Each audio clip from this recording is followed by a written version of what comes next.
Jésus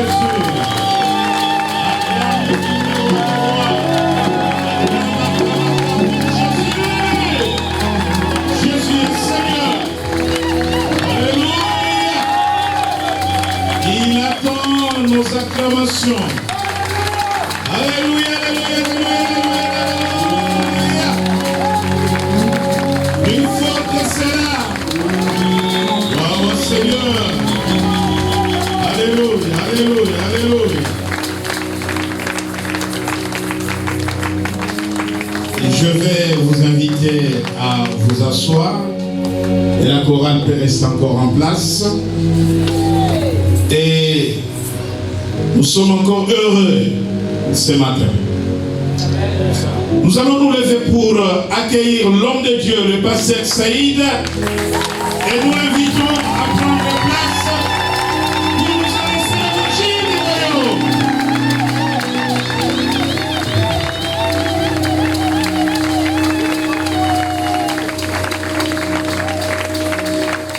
Voilà, bonjour à chacun, bonjour à chacune. Prenez place s'il vous plaît, merci. Salam alaikum.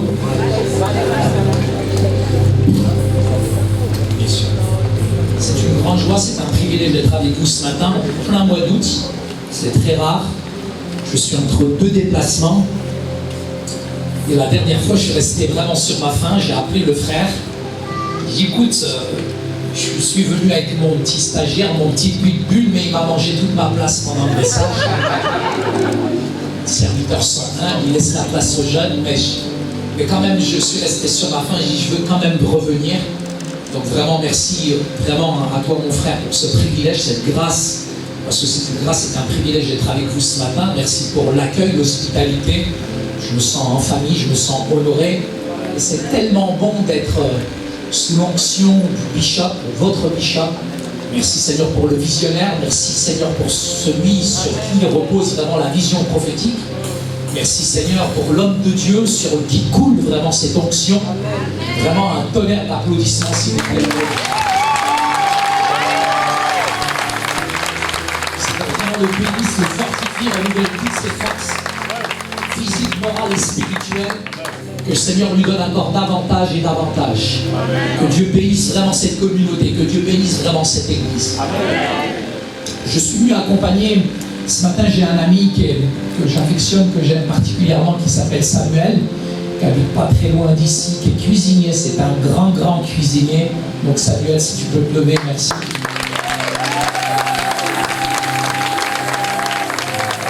Alors, très honoré aussi de voir aussi Samuel ce matin.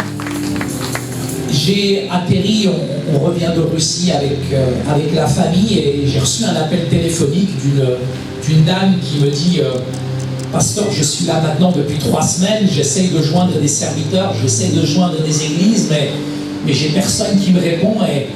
Et cette sœur me parle un peu de sa situation qui est difficile, puisqu'elle vient d'accoucher difficilement avec un enfant qui a aujourd'hui 22 jours et qui est dans une situation vraiment critique.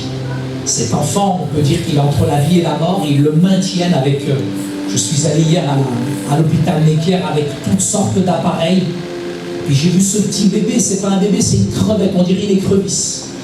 Tellement il est petit. Et le Seigneur, il nous demande de pleurer avec ceux qui pleurent, de se réjouir avec ceux qui se réjouissent.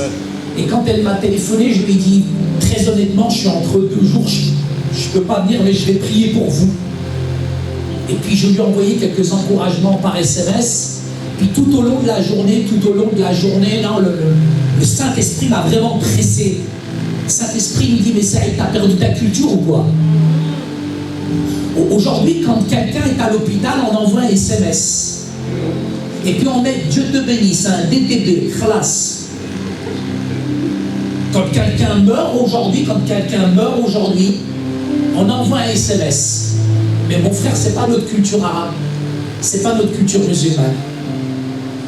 Chez les musulmans, quand quelqu'un est à l'hôpital, vous avez toute la cité qui va à l'hôpital. Quand quelqu'un meurt chez nous, toute la cité prépare à manger pendant 1 semaine. Et j'ai dit, merci Seigneur pour la culture arabe. Je suis fier de ma culture arabe. Je fais la différence entre l'islam et son esprit et la culture. Et je bénis Dieu que je n'ai pas une culture de tout bas parfois. Amen, amen. Parce que tu peux mourir tout seul. Saint-Esprit m'a pressé. Et j'ai rappelé la sœur parce que je préfère dire non et y aller après plutôt que de dire oui et de ne pas y aller. Nous les serviteurs, pas besoin de vous dire, on est sollicités tous les 5 minutes. Et j'avais 2 visites ce jour-là, 2 visites à faire, et les 2 situations étaient difficiles. Et le Saint-Esprit m'a dit, va visiter cette sœur.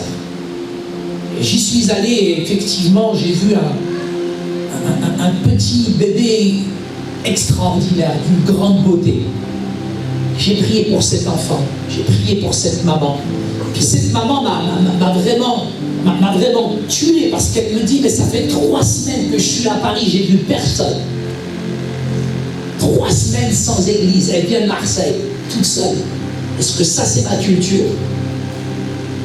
Tout va tellement vite aujourd'hui. On spiritualise tout. Mais les gens sont seuls. Paris, 12 millions d'habitants. Mais va dans le métro. D'ailleurs, j'aime pas aller dans le métro. Quand je vois la tronche des gens dans le métro, bah, je déprime. 12 millions d'habitants Paris. Et les gens sont seuls.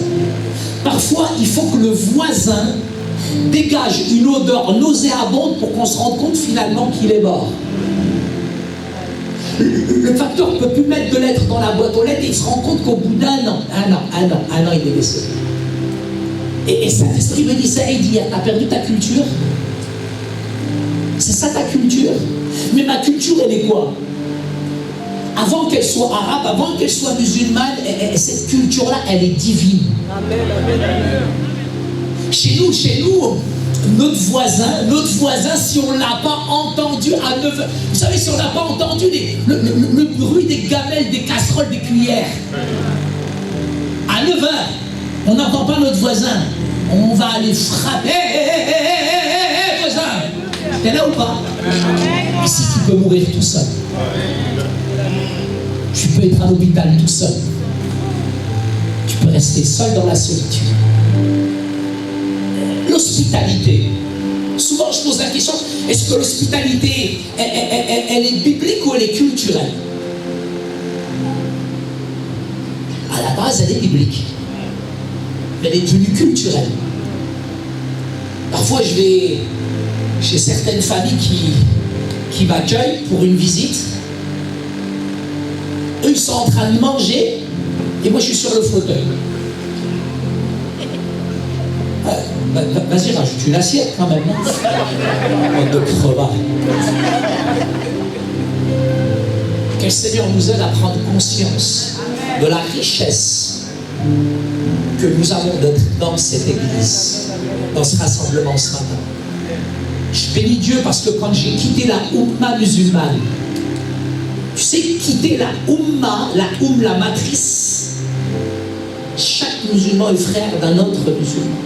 Et quand tu quittes la Oumma, tu sais, la Oumma, c'est un banc de poissons dont tu ne peux pas sortir. Si tu sors, c'est l'annihilation, tu t'es mort.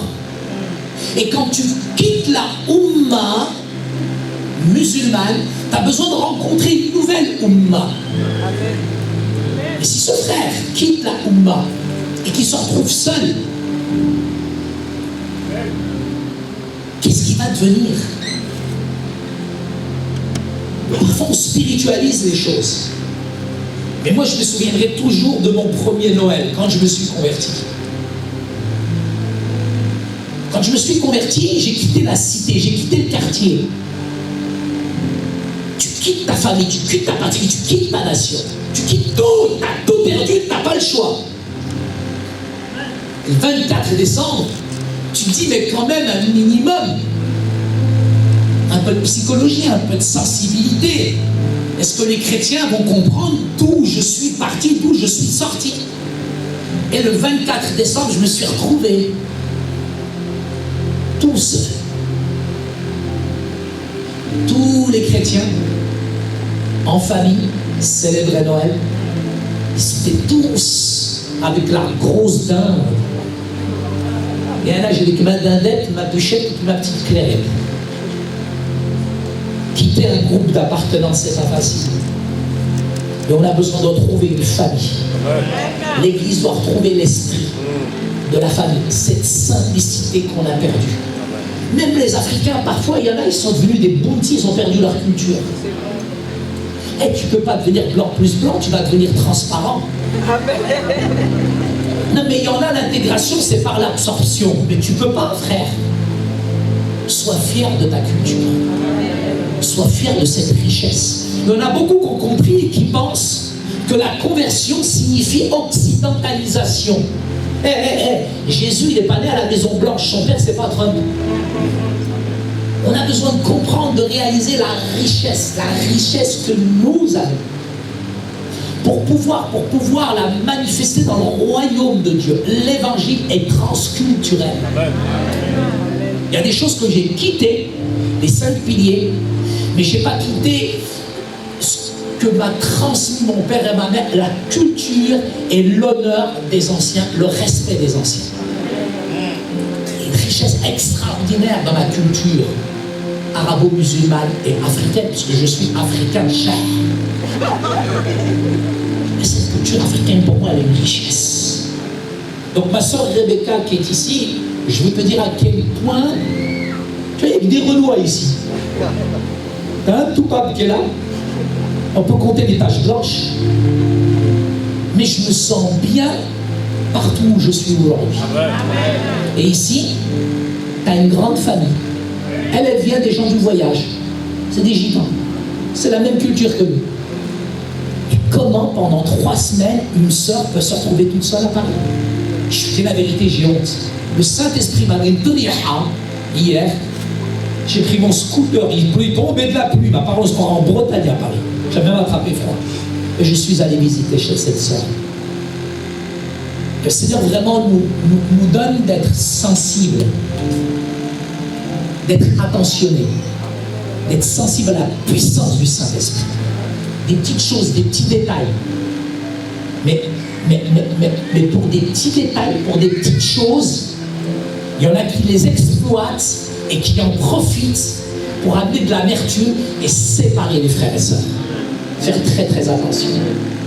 Que le Seigneur, souvent je visite les églises et parfois j'aime bien me mettre au fond. Et je voudrais te dire ce matin, je ne sais pas si tu es venu, si tu es à l'aise. Je ne sais pas comment tu te sens ce matin en venant dans cette église. Mais je voudrais te dire qu'il y a un principe dans cette église, il y a des bishops, il y a des pasteurs, il y a des responsables, parce que l'église elle est organisée, elle est structurée, elle est organisée. Mais il n'y a pas de grand, il n'y a pas de petit. Il n'y a pas de noir, il n'y a pas de blanc. Il n'y a pas de vert, il n'y a pas de blanc. Ici, ce matin, je ne sais pas dans la condition dans laquelle tu es venu, cassé, brisé, détruit. Peut-être qu'aux yeux du monde, tu n'as pas d'importance, mais aux yeux de Jésus, tu as d'importance. Je veux vraiment ce matin que tu te sentes à l'aise en famille. Jésus t'aime, tu fais partie de la famille. Et ce matin, tu as de la valeur, tu as du prix. N'est-ce pas, l'ennemi te casser, te briser, te détruire, te montrer finalement les choses négatives, etc. Aujourd'hui, ce matin, rentre dans la présence, dans l'amour de Dieu. Dieu veut te donner, te communiquer ce matin de manière particulière. Tu as du prix, tu as de la valeur, tu as toute la tendresse, tu as tout l'amour, toute l'affection de Jésus ce matin. Ce matin, tu n'es pas n'importe qui, tu as de la valeur, tu as du prix. Donc, je voudrais juste, avec vraiment la permission, la politesse du bishop, du pasteur, du responsable, des autorités de l'église, si on pouvait juste prendre quelques minutes pour prier pour notre sœur Rebecca. Ma sœur Rebecca, je vais te dire de venir sur le devant.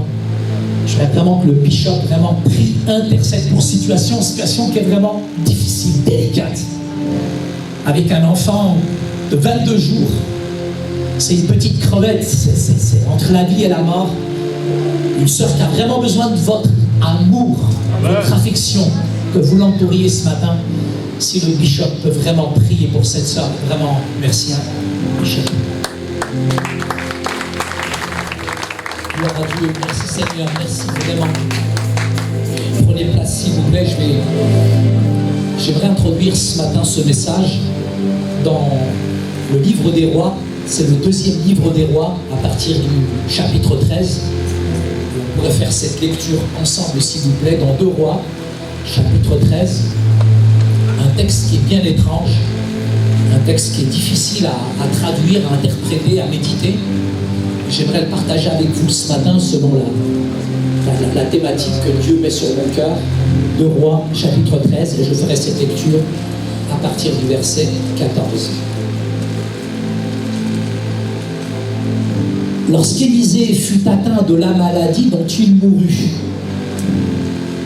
Joas, roi d'Israël, descendit vers lui, pleura sur son visage et dit: mon père, char d'Israël et sa cavalerie. Élisée lui dit: prends un arc et des flèches. Il se procura un arc et des flèches. Puis Élisée dit au roi d'Israël: bande l'arc avec ta main. Quand il l'eut bandé de sa main, Élisée posa ses mains sur les mains du roi et dit: ouvre la fenêtre vers l'est. Il l'ouvrit. Élisée lui dit: tire. Alors il tira.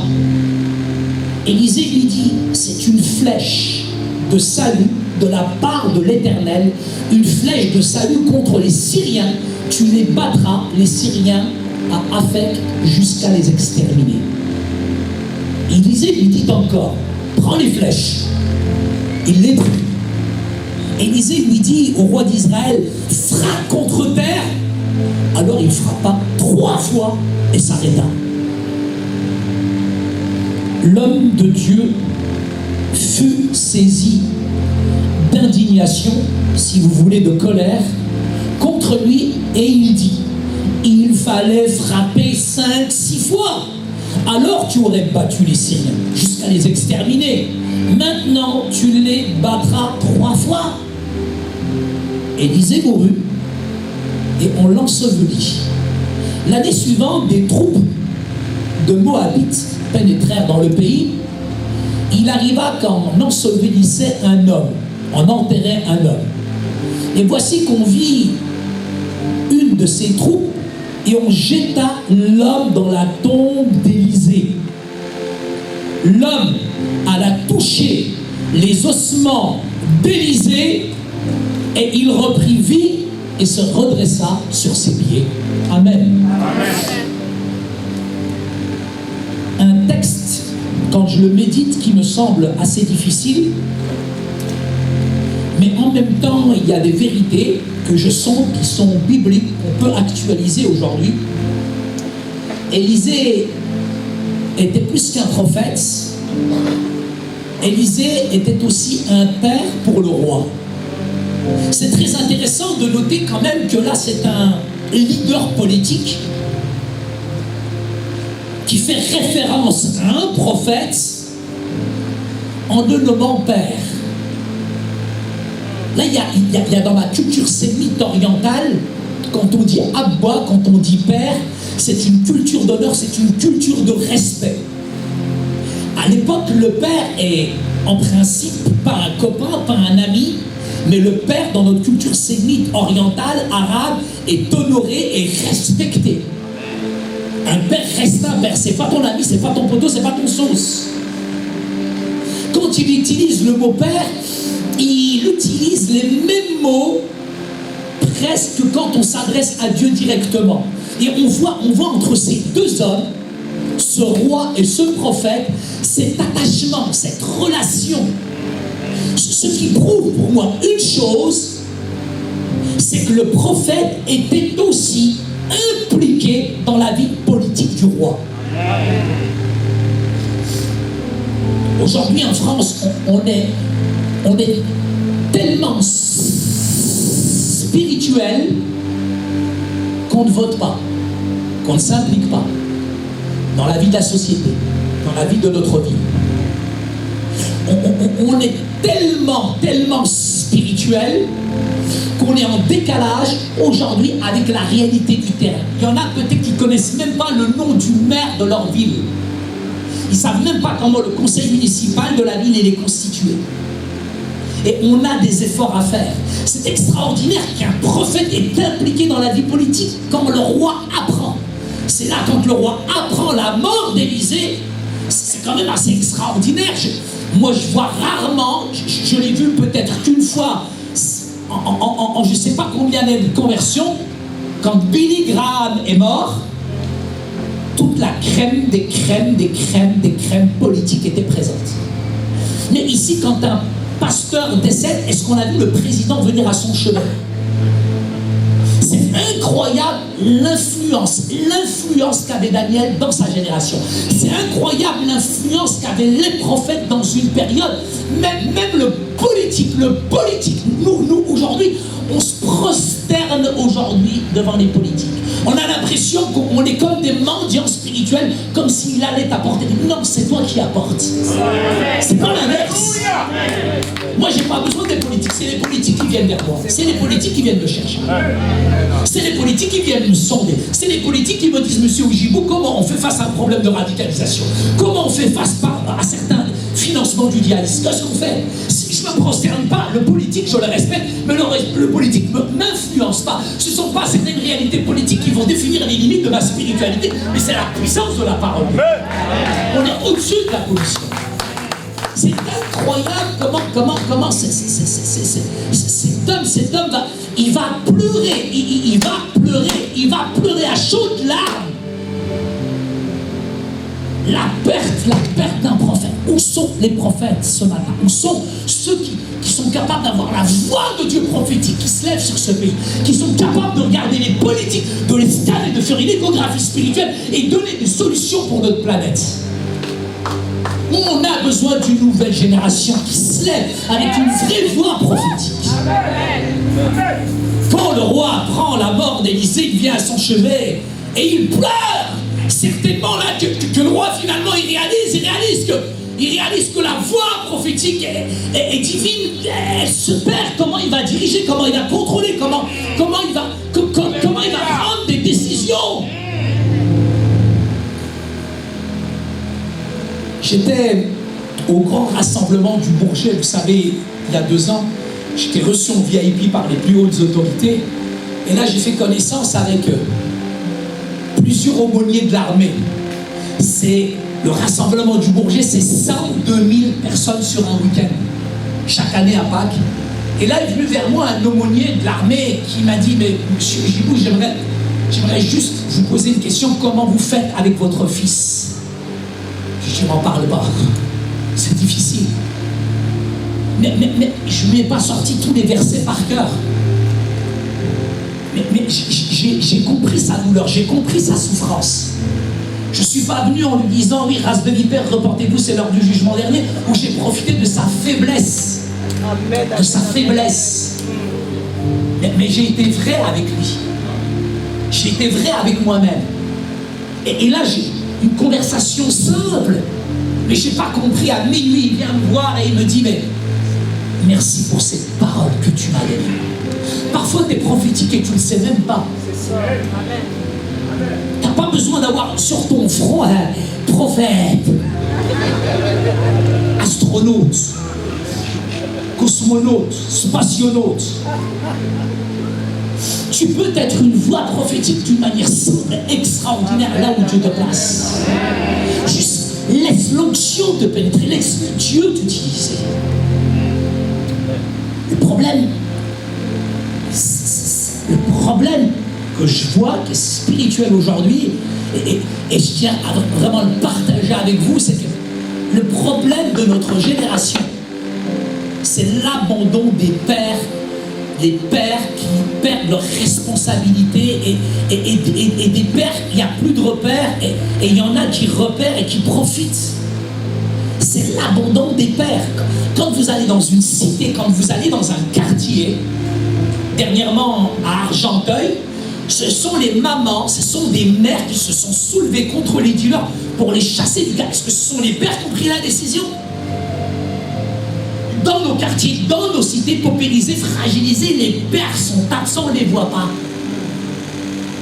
Le gros problème de notre génération, c'est le problème du père. Le père disparaît, on ne le voit plus, le père. Il ne prend plus ses responsabilités. Ceux qui ont fait la révolution dans les pays arabes, ce ne sont pas les hommes, ce sont les femmes. Et j'ai l'impression que le père il y a comme une sorte de féminisation aujourd'hui. Comme si le père perd sa virilité spirituelle en France. Et aujourd'hui, il y a comme une tendance, il y a comme cette tendance qui est sournoise, qui est spirituelle, où aujourd'hui, ça fait bien, ça fait très très bien d'être cool, d'être dans l'ambiance, dans la mode, dans l'atmosphère de ce qui nous environne. Et il y en a qui luttent, qui travaillent, justement pour casser, briser la force familiale, la force de père et la mère. Dieu n'a pas créé Adam et Yves. Amen. Amen. Un père reste un père. Et dans nos familles, de plus en plus, le père abandonne ses responsabilités. Yes. Le problème de la génération dans laquelle je suis aujourd'hui, très honnêtement, s'il y a un angle d'attaque pour attaquer les quartiers, les cités, frères et sœurs, c'est bien la question du père. Parfois, dans certaines cités, le père est absent, il n'est pas là. Pourtant, c'est ce qui fait la force de la famille. Et le père, il n'y a même pas de communication entre lui et ses enfants. On grandit sans communication, sans parler. Et les gamins se sentent abandonnés, l'autorité n'est plus là. Et d'ailleurs, quand le père il est dans un chômage structurel, comment tu veux que le gamin il se profile sur le père? Parce que le père il travaille pas, ça il est dans les murs de la cité, il travaille pas. Et le fils, parfois en 3 jours, il gagne ce que le père gagne en 1 mois. Dans une économie parallèle négative. Hein. Si bien que t'as des pères, quand ils se regardent, ils sont plus dignes. Mais moi, dites-moi, nous les évangéliques, si vous allez dans une librairie chrétienne, waouh, vous avez tellement de livres, relation père-fils. Combien il y a d'écrivains, des tonnes de pages, comme ça, 300 pages. On est les spécialistes pour écrire. Vous allez dans n'importe quelle librairie chrétienne, mais il y a tellement de livres. Mais amenez-nous vos livres dans les cités, on les attend. Amenez-nous votre spiritualité, amenez-nous ce que vous savez. L'angle d'attaque aujourd'hui dans les cités, c'est pas la peine d'arriver avec ton flyer et de leur dire race de vipère, repentez-vous, c'est l'heure du jugement dernier. Viens répondre aux besoins. Viens répondre à ce défi aujourd'hui dans nos cités, dans nos quartiers, où le père est absent, où le père ne sait pas par quel bout commencer. Mais toi, tu viens à l'église tous les dimanches, c'est ça l'évangélisation. Tu as la capacité d'amener une voix prophétique dans la cité, dans le quartier. Tu as une voix prophétique extraordinaire pour ce pays et tu gardes toutes ces valeurs chrétiennes à l'intérieur de toi. À quel point on a besoin de cette richesse que vous avez les églises, ce potentiel que vous avez les églises. Le père a différentes fonctions. Mais le père n'est pas un copain. Un père, moi je suis amical avec mes enfants, j'aime rire avec mes enfants, mais je n'ai pas abandonné ma première fonction, c'est qu'ils me respectent, je suis le père, je ne suis pas ton copain. Hein. Je te mets une pelha jusqu'à la khnoula, elle va descendre, tu vas voir. Non mais, au mois de juillet, ma fille, elle me dit ouais papa, t'as plus le droit de me frapper, il y a une loi qui est sortie à l'Assemblée nationale. Et je vais te ramener au bled, tu vas voir.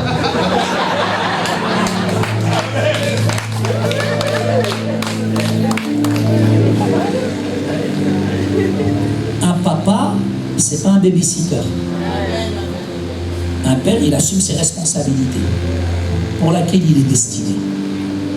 À la différence d'un professeur. Le professeur, j'ai rien contre l'éducation nationale. Merci Seigneur pour l'éducation nationale. Madame Najed Walou Ben-Qassem, merci pour l'éducation nationale, merci pour la chance d'être en France, de pouvoir faire des études, mais un professeur, c'est pas un père. Et l'éducation nationale ne peut pas remplacer l'éducation des parents.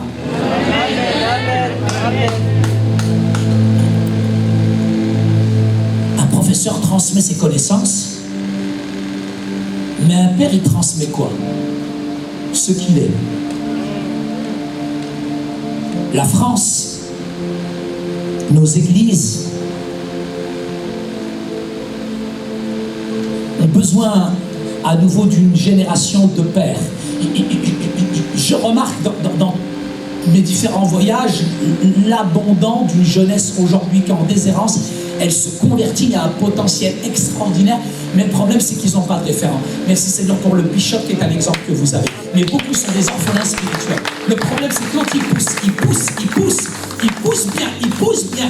Le problème c'est qu'on ne les comprend pas et ils poussent comme des tordus, ils poussent de travers. Il connaît 3 versets par cœur, il se prend pour Maurice Cerillo, l'autre. C'est ça, notre souci, c'est pas leur faute à eux, c'est notre faute à nous. Moi, je suis père pour des gens qui sont plus âgés que moi. Est-ce que c'est normal aujourd'hui? Le père spirituel, nous en avons besoin. Nous avons besoin de référents aujourd'hui en France.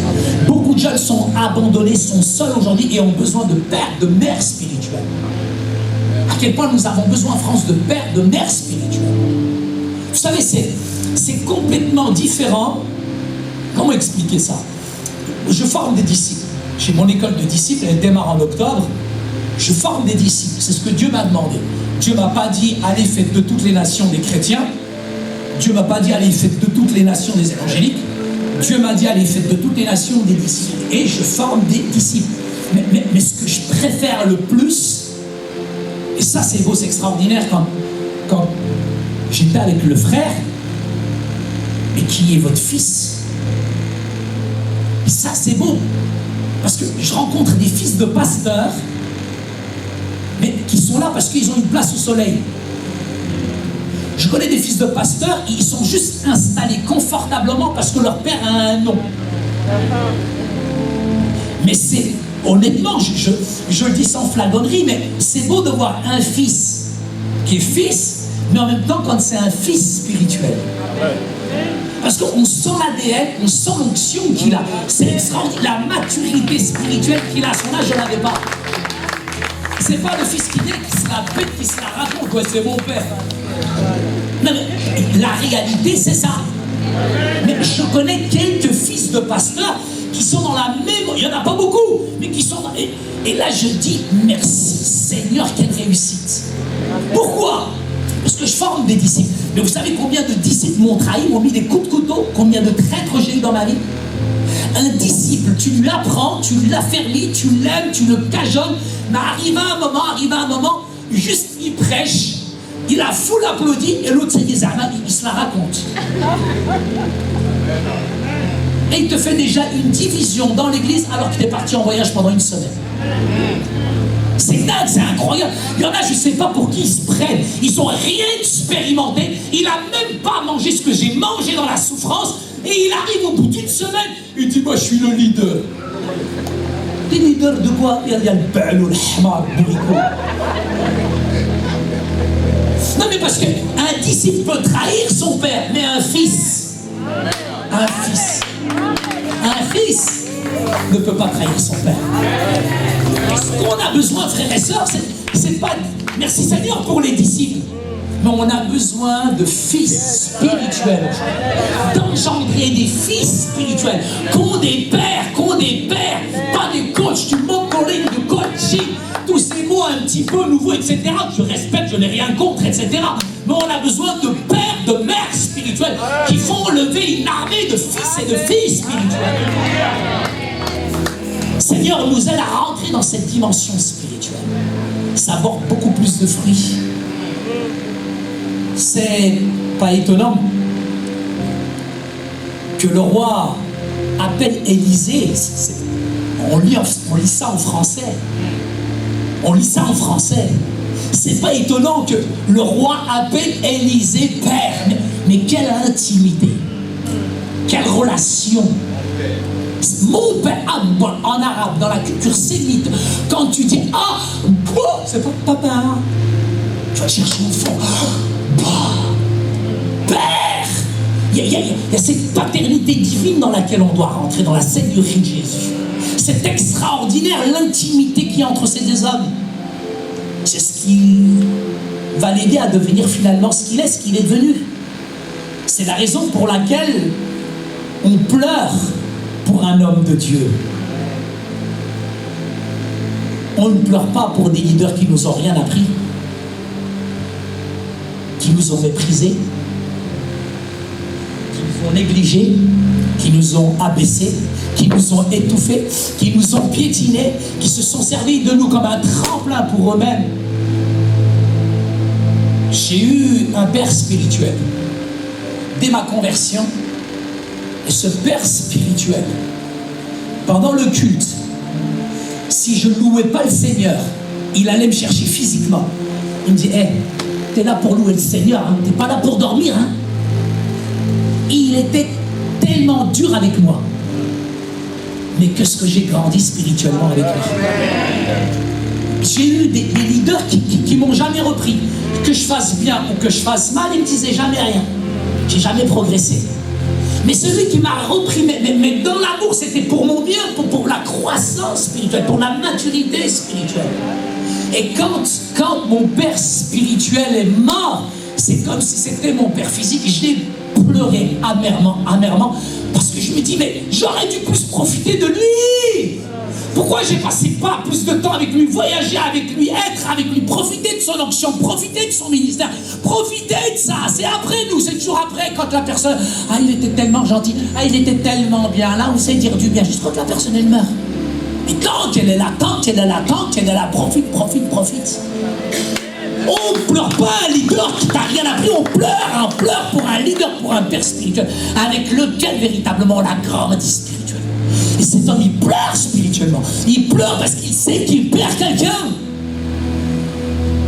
Le prophète Élisée avait un appel particulier dans sa vie. Élisée, comme vous l'avez entendu, il est malade. Il meurt de sa maladie, on est d'accord, il est malade. Il meurt de sa maladie. Mais même s'il est mort avec sa maladie, c'est quand même assez incompréhensible, alors qu'il est mort. Un mort, c'est un mort. Et vous avez la cérémonie funéraire avec un homme qu'on porte dans notre culture sémite orientale, on est 4, il est sur une natte, et d'un seul coup il y a des ennemis qui arrivent, mais tellement les gens ils ont peur de l'ennemi, ils voient qu'il y a un tombeau qui est là, ils ne savent même pas c'est quel tombeau, ils jettent le mort dedans. Mais ce mort est ressuscité par un autre mort. Non, je crois qu'il y en a qui ne comprennent pas. Il y en a qui ne comprennent pas aujourd'hui. Hein. Il y en a spirituellement, ils ne comprennent pas. Un médecin, là je suis malade, j'ai attrapé une grippe, ça fait 1 semaine.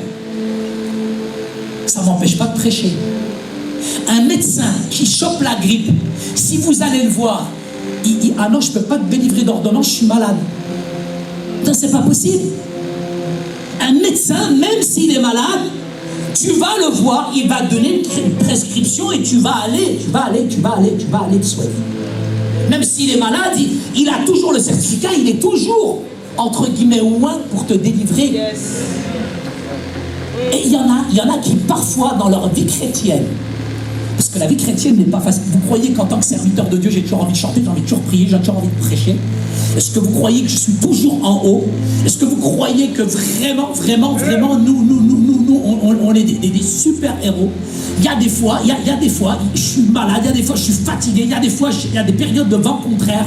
Mais même dans la maladie, même dans le combat, la vie chrétienne n'est pas absence d'adversité, mais croissance même dans la tempête, croissance même dans l'adversité.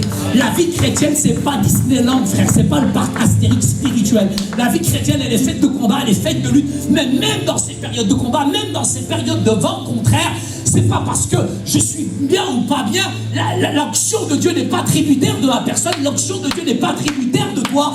Tu restes avec la puissance de Dieu qui est à l'intérieur de toi, parce que l'onction elle coule de toi, elle traverse avec toi, elle découle à travers toi. C'est ça l'onction, la puissance de l'onction de Dieu. Cet homme, il est mort, et il y a un autre mort qui le fleure, qui le touche. Et cet homme reprend vie, il est sur ses pieds. C'est extraordinaire. Tu ne mesures pas qui tu es ce matin. Tu ne mesures pas quand tu es dans ton travail tous les morts vivants qu'il y a autour de toi. Toi, tu as été crucifié, tu as été massacré, tu as été enterré, les œuvres mortes ont été clouées. Au baptême, t'es mort, tu sais que t'es un mort.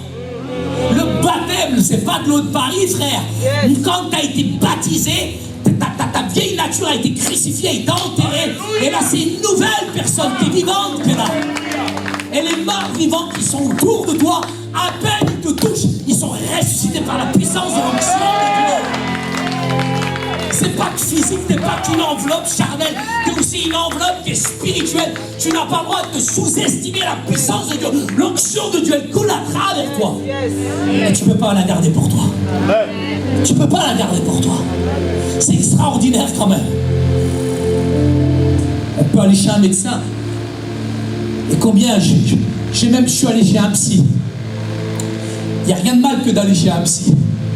Mais dans le cadre de mon travail, avec ma mission, de temps en temps avec ma femme, on se retrouve devant un psy, simplement pour parler de notre travail, partager un petit peu notre travail, déballer les choses, dire les choses, et ça aide de parler, d'avoir quelqu'un. Je ne suis pas du tout contre la psychologie. Il y a des mots qui sont spirituels, qui sont profonds, et spirituellement, il n'y a pas besoin d'un psychologue. Mais parfois, de dialoguer, de discuter, ça fait du bien aussi. De partager avec quelqu'un qui a des compétences et qui est professionnel. Mais là, je suis allé chez un psy, et moi-même, j'ai dû le psychoter après, psy. Non, mais j'étais à Los Angeles, j'étais aux États-Unis chez une femme psy. Elle recevait 7 personnes par jour. À la fin, le soir, c'est moi qui l'a psychoté, Mskina, la pauvre.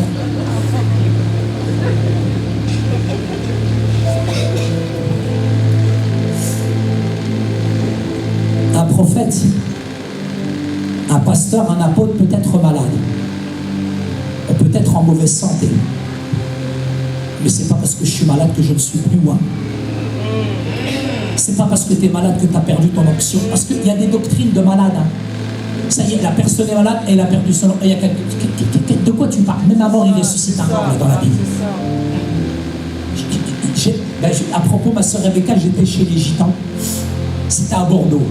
Je fais une grande mission chez les Gitans, chez les voyageurs. 800 personnes dans la salle. Et là, je prêche comme un bœuf.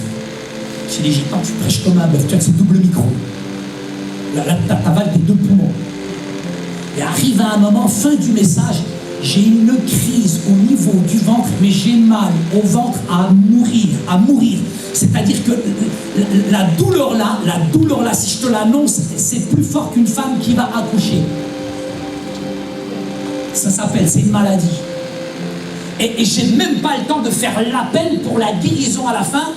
Je me tourne vers le pasteur et je dis, pasteur, je suis malade, ramenez-moi à l'hôpital. Et toute l'église dit, prêche! Mon frère, tu dois prêcher, t'as pas le choix. C'est des malades, c'est des talibans, les Gitans. Et je fais l'appel, mais je dis pas aux gens de venir sur le devant parce que je suis mort. Il y a 800 personnes qui vont s'avancer. Je vais être à l'hôpital à 2h du matin, je vais mourir. Donc, je dis, ceux qui veulent la guérison, je prie pour vous. Et j'ai même pas eu le temps. Je me suis sauvé, on m'a mis dans la voiture. Je suis parti à l'hôpital de Bordeaux. J'arrive, j'ai mal au ventre. Et quand j'ai mal au ventre, je fais pas le spirituel, moi. Hein. J'ai mal au ventre. Donc il me faut un médecin. Je vais chez le médecin, ils mettent, vous savez, sur le brancard. Et l'autre, il met une tonne de pommade, comme du Nutella transparent, là. Et il pose ça sur le ventre. Et puis, il fait une échographie. Moi, j'ai vu ça quand ma femme, elle était enceinte, quand on a vu le petit haricot, là. Et là, le docteur, je vais rarement à l'hôpital, mais le docteur, il me dit, monsieur Oujibou, c'est plein. Je fais, wallah, je suis enceinte, il est malade ou quoi? Il me dit, non, monsieur, il y a des cailloux. Je fais quoi? Vous m'avez pris pour une carrière, mon père, il a même son. Il me dit, cailloux quoi? Il me dit, votre vésicule biliaire, elle est pleine de cailloux, et ça va passer au cholédoque. C'est les cailloux passent au cholédoque, tu passes.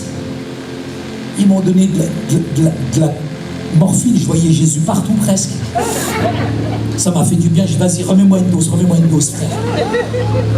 Le lendemain, j'ai quand même fait la 2e réunion, et ils m'ont opéré ici à Évry. Comment ils m'ont opéré, frère? Ils m'ont opéré à Évry, là, je m'en souviendrai toujours, c'était le jour où il y avait les maladies nosocomiales. Je tremblais de peur. J'ai appelé ma femme, je pleurais comme un enfant. Ah, ils vont me tuer, ma femme. Ils m'ont mis dans le sous-sol, ils m'ont ramené dans la bouche. Ils m'ont ouvert le ventre comme un mouton, frère. Et ils m'ont enlevé la vésicule biliaire. J'étais malade à mourir. Mais 1 an plus tard, je retourne dans cette église.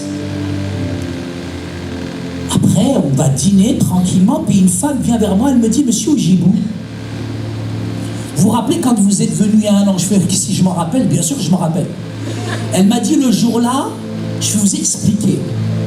Ça fait des années que je suis malade, j'ai une maladie incurable.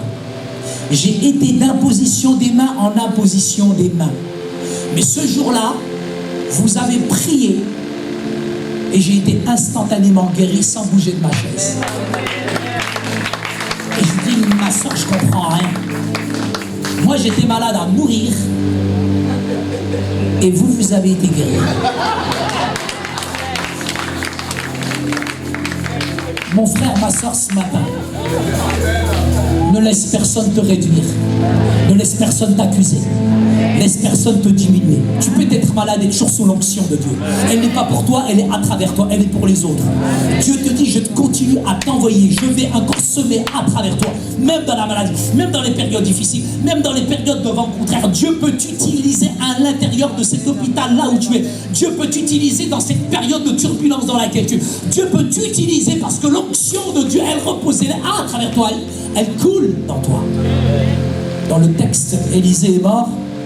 Et regardez l'onction, malgré qu'il est mort, elle continue de couler, de déverser sur une autre personne, d'une manière prophétique.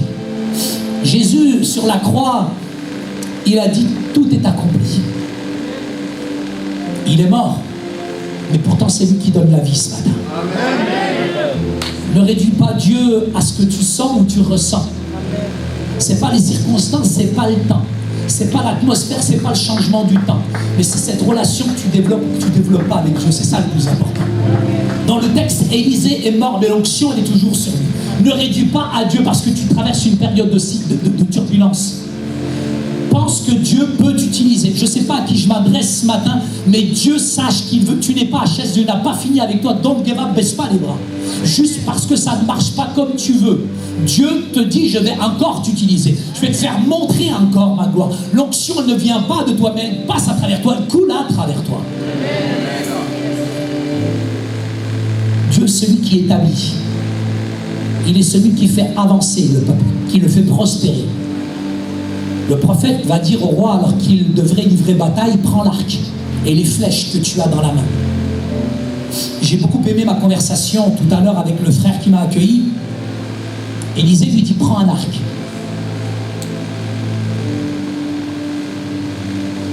Nous, on veut faire l'œuvre de Dieu avec des choses qu'on n'a pas. Commence déjà là où tu es, avec ce que tu as. Il y en a, ils veulent monter niveau 3, ils n'ont même pas fait le niveau 1. Comment tu veux passer le bac si tu n'as pas fait déjà le collège? À moins que tu aies vraiment un surclassé, doué, je ne sais pas d'où tu sors. Parfois, il y a des logiques qui sont, je dirais, dans le monde, que le monde utilise et que nous-mêmes, nous n'utilisons pas, alors que nous sommes spirituels. On parle en langue et la France, elle tire la langue. La question pour vous, quels sont les arcs, quelles sont les flèches, quelles sont les armes que vous avez entre vos mains pour accomplir vos buts? J'étais avec le fils du pasteur tout à l'heure et qui me disait, j'ai trouvé ça très intéressant, je mets en exergue les talents d'une personne. Vous avez des talents qui sont dominants et vous avez des talents qui sont faibles. Il faut savoir déterminer parfois nos talents qui sont dominants pour pouvoir encore beaucoup plus les travailler et accomplir finalement ce que Dieu veut à travers nous. C'est très intéressant dans la parabole des talents, puisque tout à l'heure il me l'a cité, et j'aime cette parabole. Le maître dira, serviteur mauvais et paresseux. Il y a trop de paresse dans le royaume de Dieu. Il y en a, ils veulent être là, mais ils ne sont pas encore payés le prix.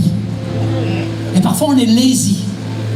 Parfois on veut accomplir des choses, mais ces choses qu'on veut accomplir, excusez-moi, mais il y en a parfois qui sont trop dans le délire mystique. Hé frère, est-ce que tu as reçu une parole pour moi? Mets-toi au boulot, j'ai pas reçu de parole pour toi. Non mais il y en a qui pensent que c'est facile, c'est comme ça. Il y en a, ils sont divinatoires, il faut faire attention spirituellement parlant. Race, la tête.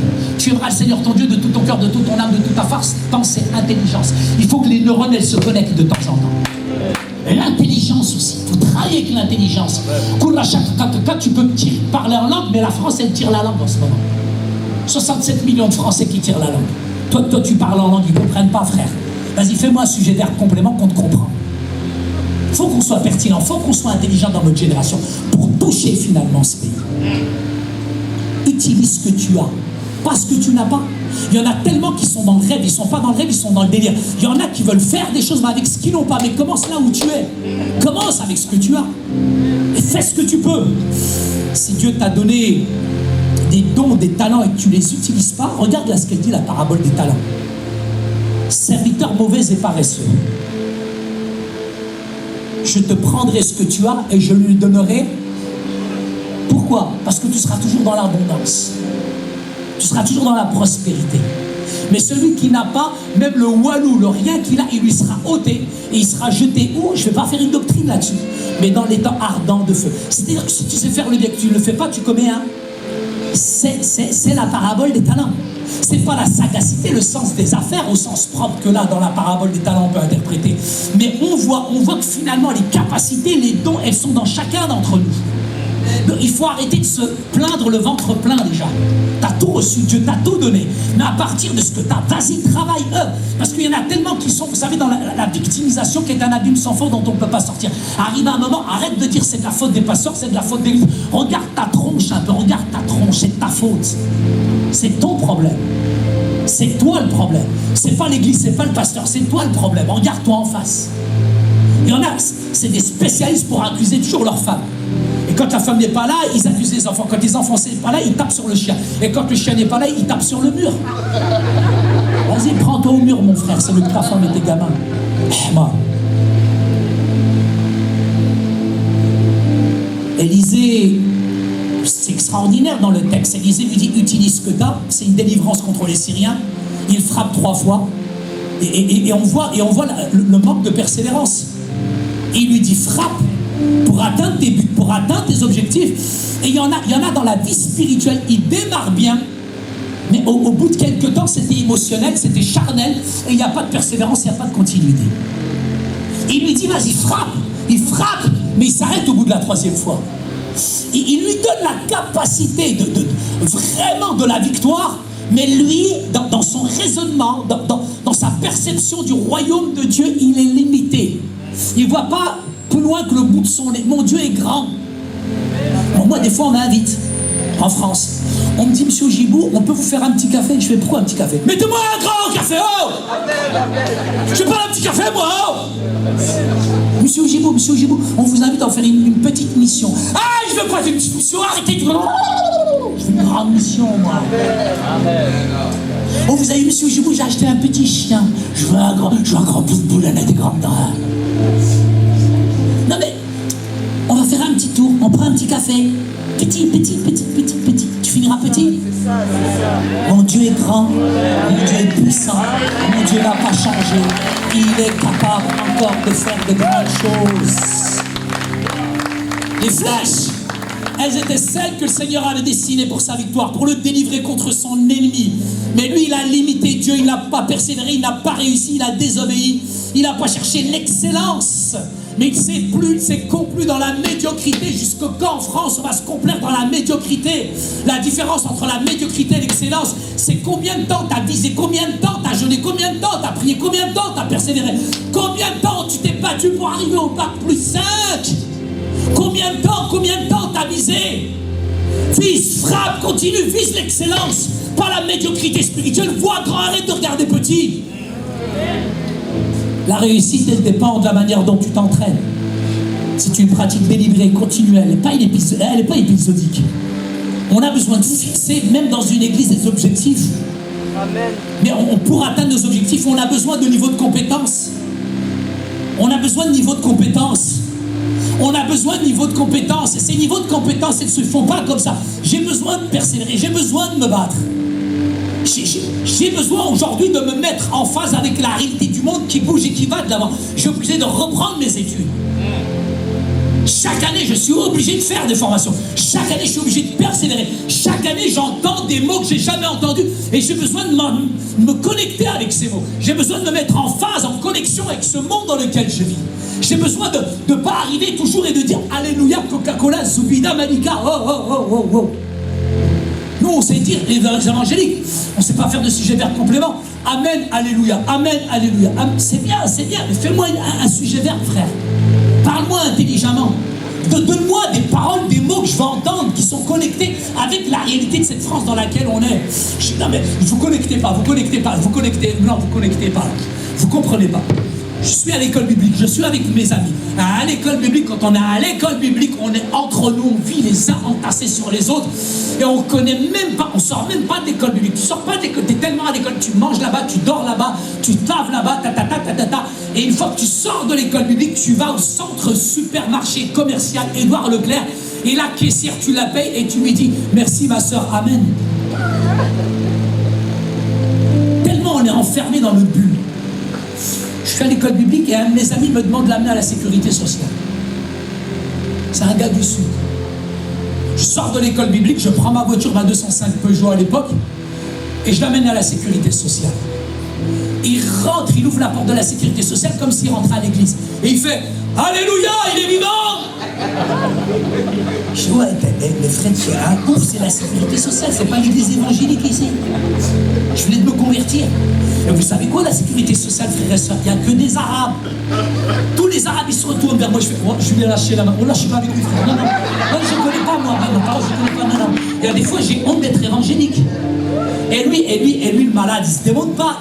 La pauvre vieille qui attend la retraite à la sécurité sociale, elle fait tomber son stylo, la secrétaire, elle fait, mais qui, monsieur? Et lui, il dit, mais Jésus, il est vivant. Oh là, la chouma que je me suis tapé de main. Vous allez me dire, c'est un acte courageux. C'est bien. Mais de temps en temps, je vous assure que j'ai la chouma. J'étais avec la crème des ministères évangéliques. Le pasteur m'a dit, voilà, lui c'est un grand évangéliste interplanétaire galactique et au-delà. Et je vais dans la cité, je vais dans le quartier chaud de Chanteloup-les-Vignes. Tu sais c'est quoi Chanteloup-les-Vignes? Quartier chaud. Et j'arrive avec le responsable de l'évangélisation, déjà il arrive avec sa mallette. Et toute la cité, les barbus, les yeux clairs, ils nous encerclent. Et puis lui, il leur dit, vous connaissez l'agneau? Frère, on est tombé le jour de l'Afrique du mouton. Ils ont failli nous bouffer sur place. Et ils lui ont dit, halal ou pas l'agneau? Non mais on est tellement en décalage. Vous comprenez, on est tellement... On sera Israël, mais on est dans notre bulle, on est dans notre bulle. T'es pas que dans la bulle, t'es aussi en France. T'es pas que dans la bulle, t'es aussi dans une société. T'es pas dans la bulle, t'es aussi dans une atmosphère. T'es pas dans la bulle, t'es aussi aujourd'hui là de manière intelligente pour pertinemment toucher ce monde dans lequel on est. Amen. Amen. La réussite dépend du temps que tu passes à t'entraîner. Ça nécessite de la répétition, de l'entraînement. J'ai grandi dans une cité. Vous vous rappelez de la période de Michael Jackson, le moonwalk? Qui se rappelle, qui a déjà fait le moonwalk? Bien, et ici, t'es grillé mon frère. Et ici, tu te rappelles du moonwalk? Vas-y, fais-moi-le. Fais. Il le fait bien quand même. Hein. Mais dans la cité, on passait des heures et des jours à faire le moonwalk de Michael Jackson, frère. Mais vous croyez que le moonwalk de Michael Jackson, il l'a fait en une fois? C'est des centaines de répétitions avant qu'il arrive à faire ça, frère. Viens, frère, tu vas le faire avec moi. Bon, là, il est devenu blanc. Il a eu Allahu Akbar. Vous connaissez, vous avez vu Michael Jordan? Qu'est-ce qui m'énerve? Michael Jordan, chaque panier, il les met. Vous avez vu le frapper, le lancer qu'il a? Michael Jordan, la main qu'il a, c'est pas une main, c'est un filet de pêche. Il t'en met une, frère, c'est même pas la peine. Mais Michael Jordan, quand il fait le lancer, il ne rate pas un seul. Comment il est fort? Moi, j'aime Zinedine Zidane. Est-ce que vous croyez que Zinedine Zidane, il joue au foot? C'est ça notre problème, c'est que nous, on pense qu'il joue au foot. Zinedine Zidane, il ne joue pas au foot. Zinedine Zidane, il pratique une discipline. Yes. Il pratique un sport. Et ça, c'est différent. Nous, on a confondu jouer et discipline. Dans l'église, il y a besoin de discipline. Dans ta vie spirituelle, il y a besoin de discipline. Tu veux grandir, il y a besoin de discipline. Ça n'attend pas du ciel. N'attend pas un prophète, un évangéliste interplanétaire galactique toujours. Ma mère, je vais chez ma maman tout à l'heure. Ma mère. Je vais chez elle, je vous dis la vérité que pour une raison. Le couscous. Rigole pas, rigole pas, rigole pas. Le couscous de ma mère, ne ressemble à rien au monde. Et tu peux faire le tour de la terre, tu retournes au Congo, à Kinshasa, Saka, le Mali, ta mère le fait, même ta femme, elle a la haine, elle a le seum. C'est incroyable, hein. Ma mère, elle fait le plus bon couscous de la... Ma mère, elle fait un couscous meilleur que les Marocains, les Algériens. Le meilleur couscous, il est marocain, frère. Et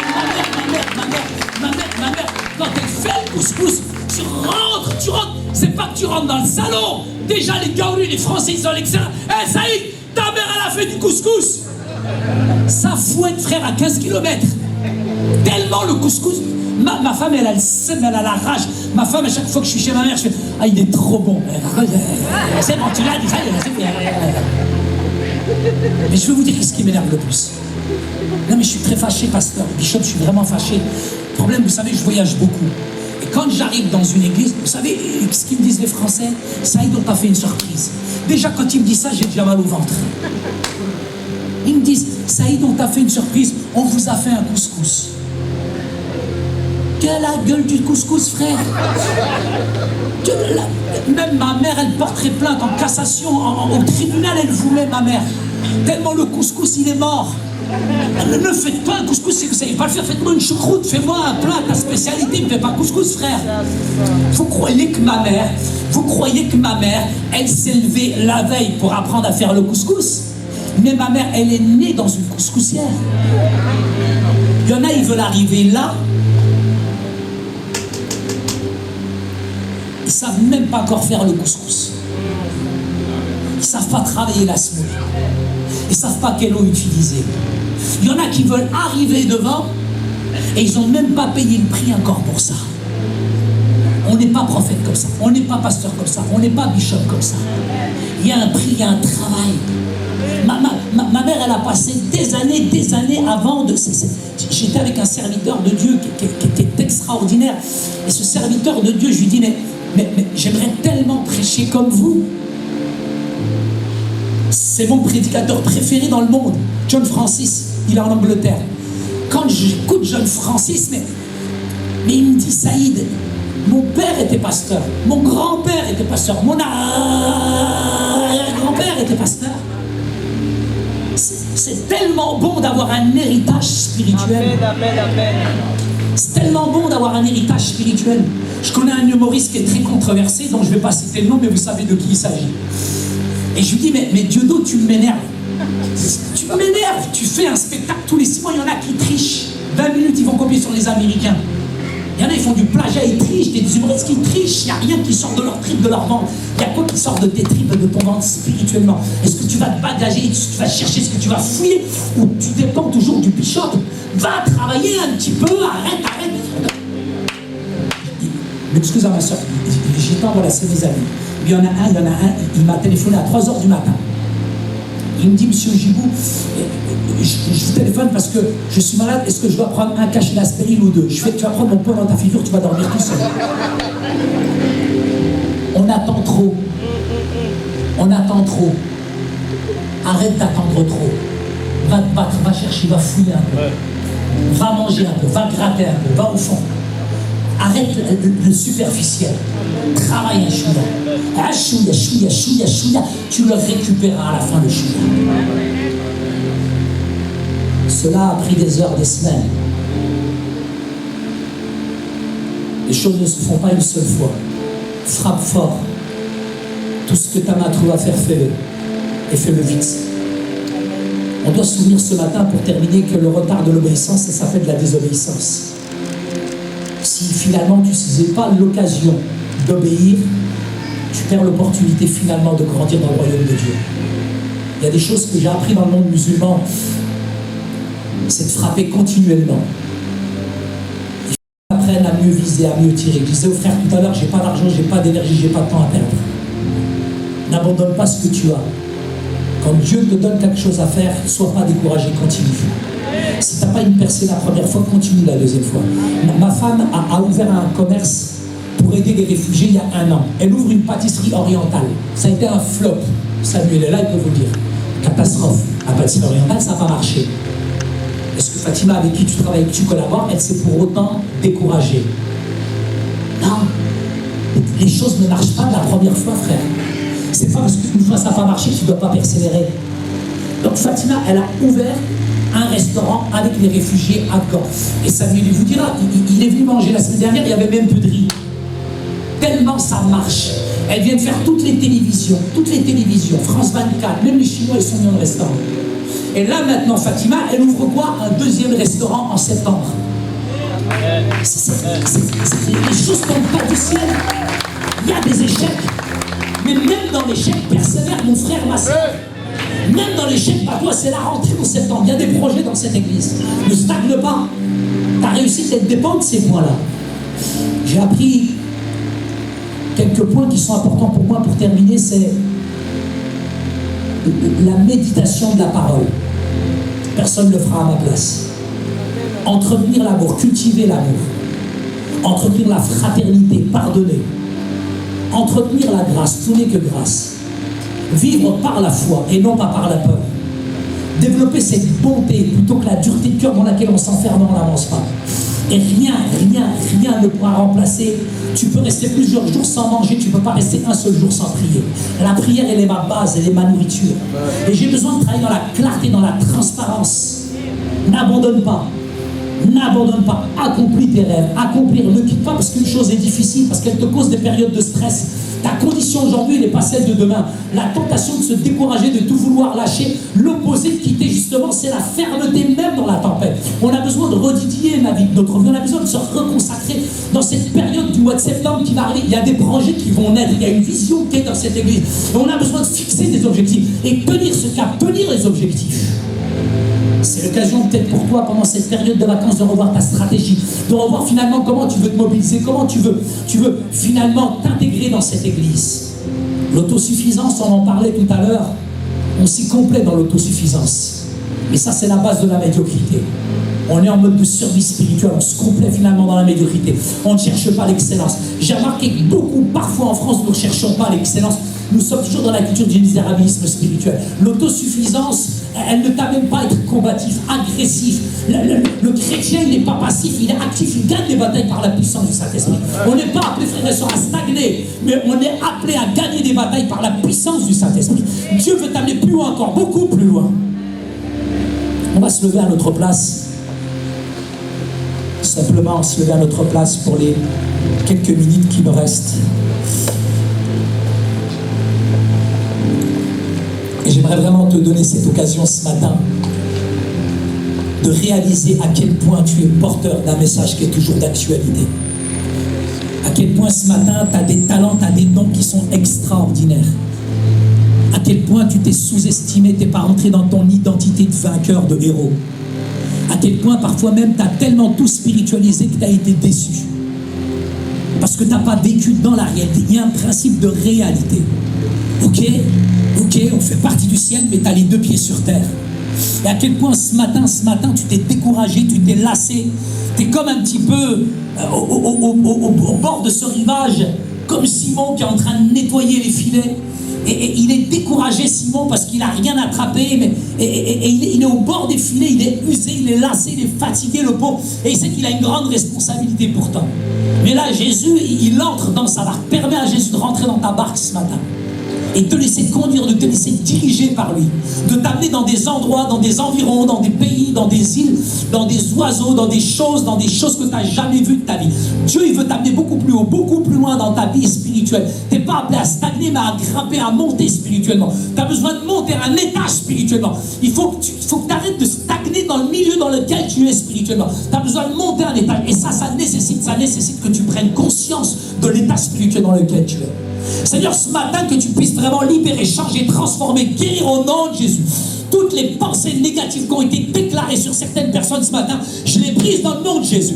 Et Seigneur, qu'ils puissent retourner dans le camp de l'ennemi, reprendre ce que les sont en train d'envoler. Seigneur, que tu reprennes ce que l'ennemi a volé, que tu le regardes spirituellement et que tu dis ça m'appartient, c'est pas ma condition. Je sors de là au nom de Jésus. Je sors de ce négativisme, je sors de cette période de découragement. Au nom de Jésus, je sais que je suis dans une période de turbulence, une période de combat. Mais Seigneur, j'ai la foi, je m'ancre en toi. Seigneur, je m'enracine en toi, je m'enracine en toi.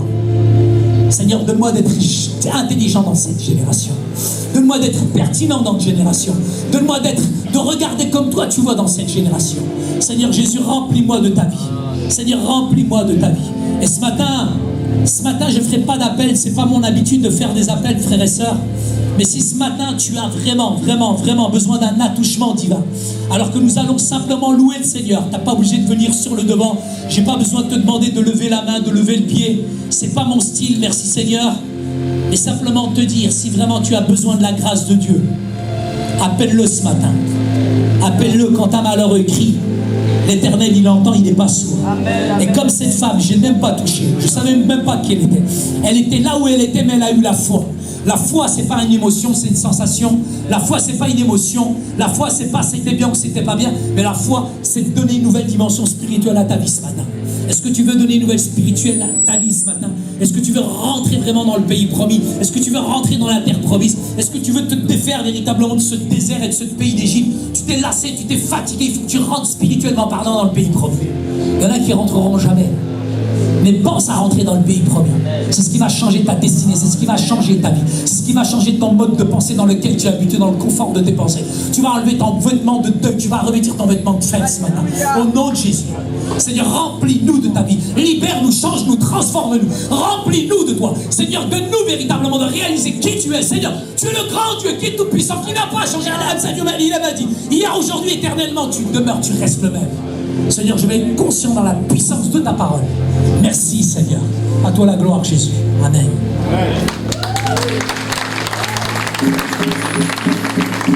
Personne n'est comme lui. Personne n'est comme lui. Personne.